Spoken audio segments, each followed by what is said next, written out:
नक्षत्रों के क्रम में एक नक्षत्र और भी होता है, 28वां नक्षत्र, ये अभिजीत नक्षत्र है। इसका उपयोग काफी कम किया जाता है प्रिडिक्शन में, लेकिन यदि हम करते हैं तो उसमें कोई दिक्कत नहीं है।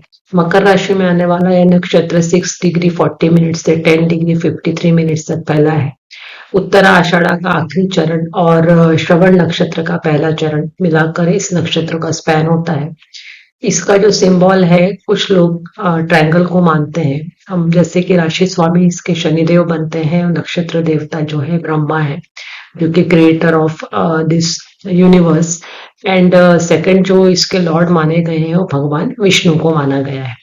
अब जो नक्षत्र होते हैं, मेनली जो चंद्रमा का नक्षत्र है जिसमें हमारा जन्म होता है, या जन्म के समय जो चंद्रमा जिस नक्षत्र में होता है उस नक्षत्र के द्वारा व्यक्ति के कैरेक्टरिस्टिक और काफी कुछ उसके मन की इच्छाओं के बारे में जानकारी हमें मिलती है। और नक्षत्र जो है एस्ट्रोलॉजी के किसी भी सिस्टम के लिए आप फॉलो करते हैं तो दैट इज अ फाउंडेशन, ये मैंने आपको पहले भी बताया था। तो नक्षत्रों के बारे में समझना और उसके सिंबल का उपयोग करके उसका इंटरप्रिटेट करना, ये काफी जरूरी काम होता है जब भी हम नक्षत्रों के बारे में पढ़ते हैं। क्योंकि देखिए, कोई भी प्लैनेट जो है किसी साइन में है, किसी न किसी नक्षत्र में होगा, तो नक्षत्र का भी उतना ही रोल होता है जितना कि राशि का होता है जिसमें प्लैनेट स्थित है। निश्चित रूप से यदि हम ये कह लें कि प्लैनेट जो है वो सिर्फ राशि के ऊपर ही निर्भर करता है, अपना नक्षत्र इसमें कोई भूमिका नहीं निभाते, तो यह गलत होगा।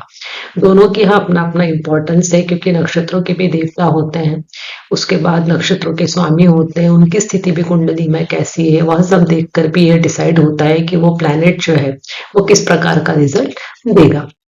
आइए अब चलते हैं हमारे टॉपिक के ऊपर। तो इस नक्षत्र का मतलब ये होता है विक्टोरियस या अनडिफिटेड। इसको एस्ट्रोनॉमी में यदि हम देखे जाए तो वेगा नाम से इसका नामकरण हुआ है। लायरा कॉन्स्टेलेशन में यह नक्षत्र होता है। इसके बाद यदि नक्षत्र के बारे में और भी हम जानना चाहें तो देखिए, नक्षत्र जो है चंद्रमा के, ऐसा माना जाता है कि जो 27 नक्षत्र अभी तक जो हमने पढ़े हैं ये आपस में सब बहनें हैं और ये चंद्रमा की पत्नियां हैं। एक 28वां नक्षत्र अभिजीत ऐसा है, ये मेल नक्षत्र के अंदर आता है, तो इसकी जो एनर्जी होगी वो मैस्कुलाइन एनर्जी होगी। तो नेचुरली ब्रेवरी, करेज, ये सब इसके अंदर, ये सब गुण इस नक्षत्र के साथ जुड़े हुए होंगे। इस इसके अलावा अभी चंद्रमा की ये 27 नक्षत्र पत्नियां हैं, तो इट इज सपोज्ड कि moon spend 1 day with one wife, means with one नक्षत्र। तो इस प्रकार से जो 27 नक्षत्र है इसको 27 दिनों में कंप्लीट करता है, और जो जोडियक साइन के 12 राशिज है उसको कवर करता है। ऐसा है, मतलब 27.3 डेज लगभग उसको लगते हैं ये पूरा लूनर मंथ कंप्लीट करने के लिए। इसके अलावा जो इसका सिंबल दिखाया गया है ट्रायंगल, तो उसमें 3 स्टार्स लिए गए हैं। एक तो ब्राइटेस्ट स्टार है वेगा, उसके बाद सेकंड स्टार है इसका एपिल्सन लायरा, और जो थर्ड स्टार है that is zeta Lyra. Lyra is a name of constellation. इसके बाद यह जो नक्षत्र है शुभ नक्षत्र की श्रेणी में आता है निश्चित रूप से। और भगवत पुराण यदि आप देखेंगे तो विष्णु भगवान के जो अवतार है भगवान श्री कृष्ण, उन्होंने इसमें उद्धव को बताया है कि जो सारे नक्षत्र हैं उसमें जो अभिजीत नक्षत्र है मैं स्वयं हूँ। मतलब भगवान विष्णु का आप इसके साथ संबंध देख सकते हैं, और निश्चित रूप से इसके नक्षत्र देवता भगवान विष्णु मीन्स श्री कृष्ण होने की वजह से यह नक्षत्र अपने आप में ही एक पावरफुल और शुभ नक्षत्रों की श्रेणी में गिना जाता है। इसे कालातीत नक्षत्र भी कहा जाता है, क्योंकि चारों पद जो है जैसे कि नॉर्मल नक्षत्र में होते हैं वैसे इस नक्षत्र में नहीं आते हैं। अब इस नक्षत्र की उत्पत्ति के पीछे भी कुछ मैथोलॉजिकल स्टोरी जुड़ी हुई,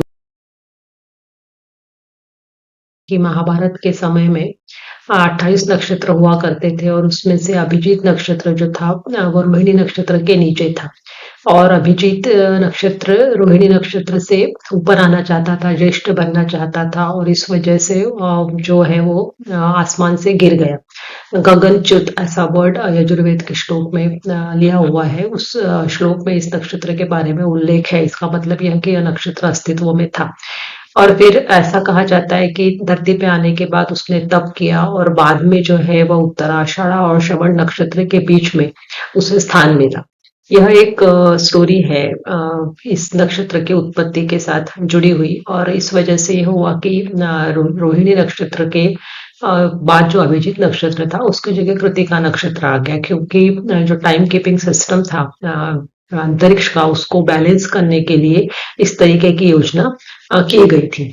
और जो अभिजीत नक्षत्र है दैट इज अ फिलर नक्षत्र, only for time keeping purpose, so that कि जो लूनर जो कैलेंडर है उसके में जो कैलकुलेशंस है, इसके डिटेल में मैं बहुत ज्यादा नहीं जाऊंगी, क्योंकि वो हमारा पार्ट नहीं है। That is totally mathematical part. तो इससे आप इतना ही समझ सकते हैं कि जिस तरीके से लीप ईयर का यूज किया जाता है, जो नंबर ऑफ डेज का जो लैगिंग होता है उसको एडजस्ट करने के लिए, उसी तरीके का कुछ सिस्टम जो है ये अभिजीत नक्षत्र के साथ भी जुड़ा हुआ है। और नक्षत्रों का जो वर्णन है यह सभी एस्ट्रोलॉजर ने किया है। बाल गंगाधर तिलक ने भी अपने उदयन नामक बुक में इस बारे में लिखा हुआ है कि जो नक्षत्र ज्ञान है ये वेदों में था, और 5000 वर्ष पूर्व था। उस समय नक्षत्र थे, राशियां और प्लैनेट, इस तरीके का कोई कंसेप्ट आपको वेद में नहीं मिलता है। उसके बाद वेदांग ज्योतिषी आया, उसमें कुछ चेंजेस हुए, फिर वराहमिहिर का काल आया, उसमें चेंजेस हुए, और वराहमिहिर के काल से ही ये 27 नक्षत्र काउंट करने की कस्टम जो है शुरू हुआ। वेदों में तो 28, 29, 30 नक्षत्र तक भी गिने गए हैं। तो एनीवे इसको आप इस तरीके से भी समझ सकते हैं कि 360 डिग्री का जो हमारा क्रांति वृत्त है इसके लिए हम बराबर भागों में बांटते हैं, 27 बराबर भागों में। तो हर भाग जो है 13 डिग्री 20 मिनट का बनता है, मतलब इक्वल डिस्ट्रीब्यूशन हो गया 360 का, दैट इज अप टू 27 नक्षत्र। और यदि हम 28 भाग में बांटते हैं तो डिस्ट्रीब्यूशन जो होगा वो इक्वल नहीं होगा, और इस वजह से भी जो 28वां नक्षत्र अभिजीत है इसे काउंट नहीं किया गया। ये भी एक कंसेप्ट इस नक्षत्र के पीछे जुड़ा हुआ है। इसके बाद ये भी बात है कि वेदों में जो कैलकुलेशंस हुआ करते थे वो दृक सिद्ध होते थे। दृक सिद्ध का मतलब ये होगा कि जो देखा उसको ही वो मानते थे। जैसे आज यदि चंद्रमा पूरा दिख रहा है तो आज जो है वो पूर्णिमा है, और चंद्रमा आज नहीं दिख रहा है तो वो अमावस्या है। फ्रैक्शंस में कैलकुलेशन नहीं होते थे। बाद के समय में जैसे जैसे युग बदलते चले गए उस तरीके से फ्रैक्शनल कैलकुलेशंस होने लगे मैथ्स का यूज करके। तो उसमें क्या हो गया कि जैसे 27.3 माना गया है टाइम, तो इसमें 27 को यदि हम रफली ले लेते हैं तो 0.3 जो फ्रैक्शन है, इसको कॉम्पनसेट करने के लिए जो 6 डिग्री 40 मिनट का जो नक्षत्र अभिजीत है उसको बीच में इंसर्ट किया गया। ये भी इसके पीछे एक कंसेप्ट है। तो कुल मिला के हमें तो इस तरीके से इसको समझना होगा कि ये जो अभिजीत नक्षत्र है that is only use for time keeping purpose और बैलेंसिंग द लूनर कैलेंडर। बाकी अलावा तो और चीजें जिन पे हमें नजर डालनी चाहिए, एक होती है सायन पद्धति और एक होती है नीरियन पद्धति। अब ये क्या है, तो इसको हम शॉर्ट में ऐसे समझ सकते हैं कि जो पाश्चात्य ज्योतिषकार है जहाँ पे सोलर कैलेंडर का यूज किया जाता है और हम जो है वो लूनर कैलेंडर का उपयोग करते हैं, इसी वजह से हमारी जो गणना होती है, जो राशिफल होता है वो चंद्र नक्षत्र के ऊपर आधारित होता है, जबकि पाश्चात्य विद्वान जो है वो सूर्य नक्षत्र के ऊपर राशिफल देखते हैं। इसके बाद जो होता यह है कि ये जो सायन और निर्यन पद्धति बताई गई है, तो सायन पद्धति में जो संपात बिंदु है उसको जो है वो मूवेबल माना गया, और हमने जो संपात बिंदु दिया है उसको फिक्स दिया हुआ है। अब ये संपात बिंदु क्या होते हैं और किस तरीके से इनका निकाला जाता है कैलकुलेशन, इस बारे में फिर कभी बात करेंगे। तो हुआ ये कि अब जो पाश्चात्य पद्धति और जो हमारी भारतीय निर्जन पद्धति, इन दोनों के बीच में तालमेल नहीं था।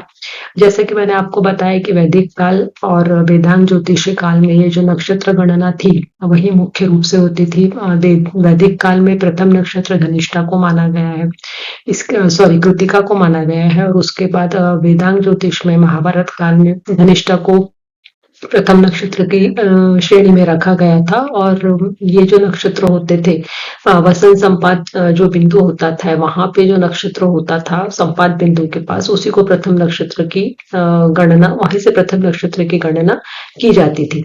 और बाद में जब राशियों का उपयोग किया जाने लगा ज्योतिष ग्रंथों के अंदर वराहमिहिर के समय से आप देख लें, तो फिर ये राशियाँ जो थी, एक राशि 30 अंश की होती थी। इन राशियों को नक्षत्रों के साथ तालमेल बिठाने के उद्देश्य से कुछ चेंजेस करने की ज़रूरत थी और उसमें हमें ये भी ध्यान रखने की ज़रूरत थी कि जो हमारी लिनियल पद्धति है और जो पाश्चात्य जो राशि सिस्टम का उपयोग करते हैं, इन दोनों के बीच में डिफरेंस ना रहे, क्योंकि हम 360 डिग्री क्रांति वृत्त मानते हैं और सोलर सिस्टम में 365 डेज माना जाता है। तो क्योंकि उसमें जो है वो 31 डेज तक मंथ गिना जाता है और हमारी जो चांद्र नक्षत्र गणना पद्धति है उसमें 27 जो दिन है उसी को एक महीना काउंट किया जाता है और उस हिसाब से चंद्रमा जो है 27 नक्षत्र का जो है चक्कर 27 दिनों में कंप्लीट कर। तो अब ये जो 12 राशियां आई उसको 27 नक्षत्रों में एडजस्ट करने की जरूरत थी, क्योंकि यदि हम 28 नक्षत्र का उपयोग करते तो समायोजन हो नहीं सकता था। इसलिए एक नक्षत्र को छोड़ दिया गया। अब इसमें अभिजीत नक्षत्र को क्यों छोड़ा गया, क्योंकि यदि हम 12,000 साल पहले की बात करते हैं 12,000 BC, तो ये जो नक्षत्र था वेगा, ये जो था उत्तर ध्रुव के पास था, ध्रुव तारे के करीब था। लगभग 5 डिग्री का कोण बनाते हुए ध्रुव तारे से वो स्थित था। तो वो परिवर्तनशील था, क्योंकि पृथ्वी जो है वो उसकी जो घूर्णन गति है उसकी वजह से जो चेंजेस है वो होते रहते हैं। अब हुआ ये कि अब ये जो हमने 27 नक्षत्र चूज किए, 28वें नक्षत्र को छोड़ दिया और यह नक्षत्र काफी दूर था विषुववृत्त रेखा से भी, तो इस वजह से भी अभिजित नक्षत्रों को छोड़ दिया गया और उसका उसका जो राशि जो मान था अश्विनी नक्षत्र के प्रथम बिंदु से, क्योंकि अश्विनी नक्षत्र से हम काउंट करते थे, तो वहां से वो जो था वो 220 डिग्री 40 कला से लेके 280 डिग्री 53 कला तक था। और ये मकर और उत्तर मकर राशि में उत्तराषाढ़ श्रवण नक्षत्र के बीच में आ रहा था। तो इस वजह से वो जो मान है 6 डिग्री 40 मिनट्स का वहां पे एडजस्ट किया जाता है। तो अब जब हमने 27 नक्षत्र लिए तो क्या किया कि जो एक राशि थी उसको 2.25 नक्षत्र में डिवाइड किया, एक राशि में 9 चरण ले लिए, ऐसे 108 चरण टोटल 12 राशियों में एडजस्ट किए और इस प्रकार अश्विनी से हमने नक्षत्र गणना शुरू की। तो इस तरीके से हम अभिजीत नक्षत्र का कैलकुलेशन समझ सकते हैं और यह भी कहा गया है कि 14,000 AD के अराउंड यही जो अभिजीत नक्षत्र है अगेन पोल स्टार के पास पहुंचने की संभावना है। हो सकता है कि इसे पोल स्टार का स्थान फिर से प्राप्त हो जाए। तो भारतीय ज्योतिषकारों ने नीरन पद्धति को संभालते हुए राशि और नक्षत्रों का समायोजन जो है वह काफी अच्छे तरीके से किया है। ये लगभग उसी तरीके से है जैसे जो ग्रेगोरियन कैलेंडर होते हैं जिसमें कि लीप ईयर को एडजस्ट करते हैं। तो जैसे कि मैंने आपको पहले भी बताया था, तो इस तरीके से हम अभिजीत नक्षत्र किस तरीके से फॉर्म हुआ और क्यों इसे छोड़ा गया उसको मैथमेटिकली समझ सकते हैं। यह जो सब्जेक्ट है ये काफी कठिन है, कठिन होने से ज्यादा इसमें काफी कुछ मैथमेटिकल पोर्शन होने की वजह से मैंने आपको ब्रीफ में समझाने की कोशिश की है। अब देखते हैं कि इनके क्या पॉजिटिव ट्रेड्स होते हैं। तो उत्तर आषाढ़ा से जुड़े हुए जो भी पॉजिटिव ट्रेड्स है वो इस नक्षत्र के जातकों में आपको देखने को मिलेंगे। अब निश्चित रूप से इनके जो देवता है कोई भगवान विष्णु है, कृष्ण है, तो इस वजह से लीडरशिप की क्वालिटी इनके अंदर आपको देखने को मिलेगी। लॉजिकल और डिबेटेबल कैपेसिटी बहुत अच्छी होगी, थिंकिंग कैपेसिटी बहुत अच्छी होगी, योजनाएं बनाने का गुण इनके अंदर अच्छा होगा। इसके बाद ये चार्मिंग पर्सनैलिटी इनकी होगी, जिन्हें लोग इनमें देखकर ही इनकी तरफ अट्रैक्ट हो जाएंगे। जो मैग्नेटिक पर्सनैलिटी जिसे हम कहते हैं वो इस नक्षत्र के जातकों में देखने को मिलेगी। यदि फीमेल नेटिव है तो उसके अंदर केयर टेकर होने के केयरिंग करने की और नर्चरिंग की कैपेसिटी बहुत ज्यादा देखने में देखी जाती है। इसके अलावा इस नक्षत्र के जातकों का जो है वो गुण विद्या के प्रति भी काफी रुझान होता है, महत्वाकांक्षी होते हैं, डिटरमाइंड इनका माइंडसेट होता है। कोई भी ऑब्स्टेकल आ जाए उसमें से बाहर निकलने की जो इच्छा है और जिसके लिए जो करेज चाहिए वो इस नक्षत्र के जातकों में आपको देखने को मिलता है। तो इस नक्षत्र के जातकों का सीधा संबंध भगवान विष्णु के प्रभुत्व की वजह से है, या इस नक्षत्र के ऊपर आप ये कह सकते हैं कि भगवान का आशीर्वाद इस नक्षत्र के साथ जुड़ा होने की वजह से यह नक्षत्र जो है ये कर्तव्य के साथ, धार्मिकता के साथ, न्यायप्रियता के साथ भी जुड़ा हुआ होता है। इस तरीके के कुछ पॉजिटिव ट्रेड्स आपको अभिजित नक्षत्र में जन्म लेने वाले जातकों में देखने को मिलते हैं। आप यदि कुंडली का एनालिसिस करवाना चाहते हैं, किसी समस्या से परेशान हैं, तो स्क्रीन पे दिए हुए व्हाट्सएप नंबर पे अपना मैसेज हमें भेज सकते हैं, अपनी क्वेरी वहां पे डाल सकते हैं। इस सेवा के लिए आपसे न्यूनतम शुल्क लिया जाएगा और यथोचित समाधान शीघ्रातिशीघ्र आप तक आपको देने की, आप तक पहुंचाने की पूरी कोशिश की जाएगी। तो चलिए आगे समझते हैं अभिजीत नक्षत्र के बारे में। ये जो नेटिव होते हैं, ये आपको स्ट्रगल करते हुए दिखेंगे काफी अर्लियर स्टेज में लाइफ के। उसके बाद इनको विक्ट्री मिलती है। इसके बाद कई बार इनमें स्टबर्ननेस देखने को मिलता है, एक्सेसिव प्राइड दिखता है और अपने पर्सनल रिलेशनशिप को इमोशनल लेवल पे मेंटेन करना इनके लिए जरा मुश्किल जाता है। तो ये कुछ ही नेगेटिव ट्रेड्स मेरी समझ में आए हैं अभिजीत नक्षत्र के, जो मैंने आपके साथ शेयर किए हैं। आइए अब बात करते हैं मुहूर्त की। तो जो हमारा 24 घंटे का दिन और रात का समय है, यदि इसमें हम देखें तो टोटल 30 मुहूर्त आते हैं और एक मुहूर्त जो है वो हो जाएगा 2 घंटे का, मीन्स 48 मिनट्स का। तो इसका मतलब ये हो गया कि जो 15 मुहूर्त दिन के और 15 मुहूर्त रात रात के लिए हम बांटे। तो इसमें आप देखेंगे जो आठवां मुहूर्त होता है दिन का, मध्याह्न का जो समय है, वह मुहूर्त अभिजीत मुहूर्त कहलाता है। तो अभिजीत मुहूर्त के पहले 7 मुहूर्त हैं, उसके बाद आप देखेंगे फिर से 20 मुहूर्त हो गए, टोटल हो गए 28 मुहूर्त। तो यदि चलते हुए इसी क्रम में यदि आगे जा रहे हैं, तो आपको ब्रह्म मुहूर्त मिलेगा, that is 96 minutes before sunrise. और ब्रह्म मुहूर्त का महत्व जो है उससे लगभग सभी लोग भली भांति परिचित है, जो लगभग सुबह के 4 से 6 का समय या 3:30 से 5:30 का समय आप मान लीजिए, यह ब्रह्म मुहूर्त का होता है। और इसमें जागने से और जब मेडिटेशन आदि करने से हमारे पास एक डिफरेंट जो एनर्जी है वो हम फील कर सकते हैं।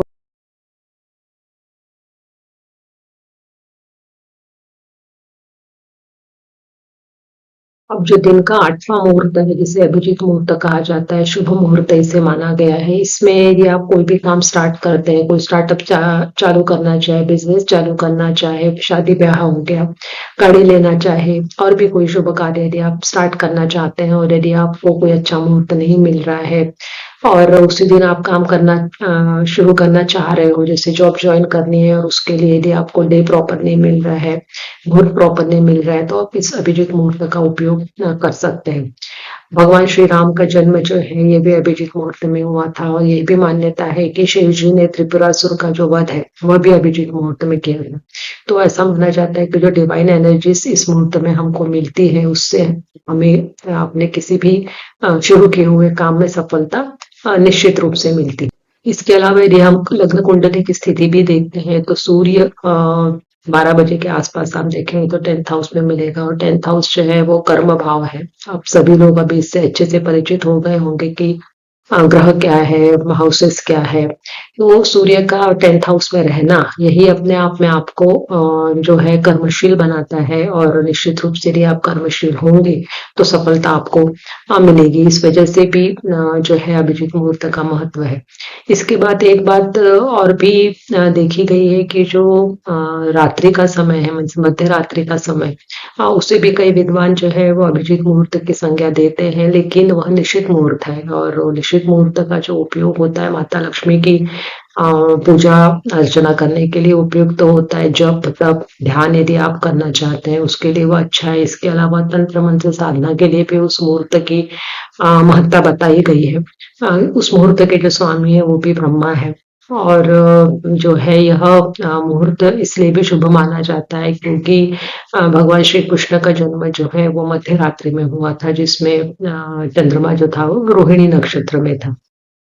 बस हमें यह देखना होगा कि जो अभिजीत मुहूर्त का समय यदि आप निकालना चाहते हैं, तो आप जहाँ रह रहे हैं वहाँ का सनराइज और सनसेट का एग्जैक्ट वैल्यू आपको पता होने चाहिए और उस हिसाब से कैलकुलेट करके आप अभिजीत मुहूर्त अपने अपने प्लेस के अकॉर्डिंगली निकाल सकते हैं। ऐसे तो अभिजीत मुहूर्त में सारे ही किए हुए कार्य जो होते हैं वो शुभ फल ही देते हैं। लेकिन दक्षिण दिशा में यात्रा को निषिद्ध माना गया है अभिजीत मुहूर्त में, और बुधवार को यदि अभिजीत मुहूर्त पड़ रहा है तो ज्योतिष सार संग्रह में और भी कई क्लासिकल बुक्स हैं जिसमें यह बताया हुआ है, श्लोक दिए हुए हैं कि बुधवार को अभिजीत मुहूर्त जो होता है वो शुभ परिणाम नहीं देता है। इसके अलावा यदि हम कई कम्युनिटीज देखेंगे जिसमें कि दोपहर के 12 बजे ही शादी ब्याह या शुभ कार्य किए जाते हैं, उसके पीछे भी कारण यही है कि अलग अलग कामों के लिए अलग अलग मुहूर्त जो है उसको चुनने की हमें जरूरत नहीं होती है, सिर्फ अभिजीत मुहूर्त का इस्तेमाल करके ही हम जो है अपने कार्य को साध्य कर सकते हैं। नक्षत्र विचार की जो सीरीज शुरू की थी वो अब समाप्त हो गई है। सारे नक्षत्रों को कवर करने की मैंने पूरी कोशिश की है। जो भी ज्ञान मेरे पास है, जो मैंने सीखा है, पढ़ा है, वह आप तक पहुंचाने का भरसक प्रयत्न किया है। तो मैं उम्मीद करती हूँ कि आपको ये वीडियो समझ में आ रहे होंगे। इस चैनल को आप सब्सक्राइब कीजिए, लाइक कीजिए, ज्यादा से ज्यादा लोगों तक ये पहुंच सके, यही हमारी कोशिश है, जिससे कि कई लोग जो है वो ज्योतिष का ज्ञान प्राप्त करना चाहते हैं लेकिन किसी न किसी अभाव में वह प्राप्त नहीं कर सकते हैं, तो उन तक पहुंचने की कोशिश हमारे इस चैनल की है। तो धन्यवाद, नमस्कार।